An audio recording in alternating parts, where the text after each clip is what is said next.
So, Ludovine, thank you for introducing all these beautiful red wines and for making them and having all the challenging harvest conditions of 2025. Yes. Tell us a little bit about the diversity of wines that we have here in front of us, starting from the Oxide, down to the Savignys. Yes. Well, maybe just to give some details or information about the vintage itself in 2025 concerning the reds. We had very ripe fruits with the inside the skins. The color was really important, so we didn't have any trouble to extract. So we have deep colors for all of them.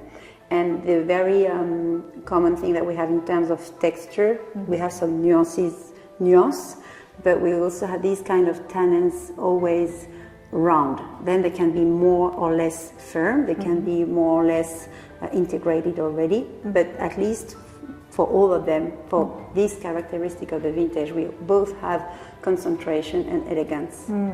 So when we look at the color, like this is, yes, you can see how deep this is. Does color indicate ripeness of the phenolics? Definitely.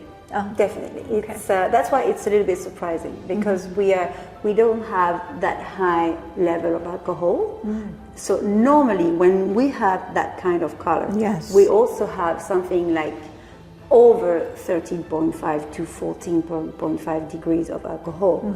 But this time we are around 13 with something completely, even for us, difficult to understand. But maybe if we focus a little bit more on the vintage and the way it was and the weather it was in the vineyard, that's probably some answers to these questions. But the fact is, we have these two sides of the vintage showing the heat waves in the color, but the burgundy in the freshness. Yes, absolutely. So it's not heavy, it's not rich, but at the same time there's great structure, and the tannins are not tough or green at all. At all. No greenness, none of the wines. But in this range of wine that we're having here, we have the three Savignys that people could go on if they want some juicy and rather round and concentrated wines, but it's still juicy, with a little bit heart beating a little bit stronger for the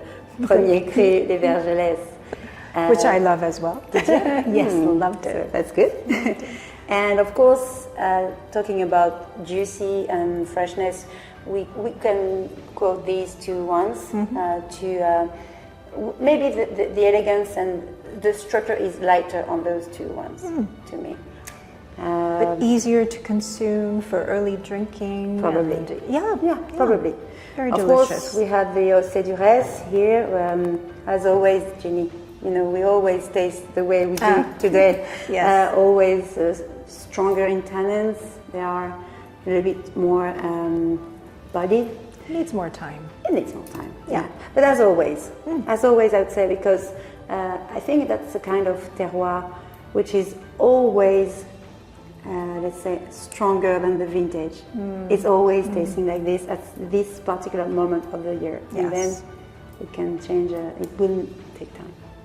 But it doesn't mean that the tannins are green or harsh. No. It just has this structure that is very tightly wound. Needs more time, but plenty of other red wines to drink in the meantime earlier.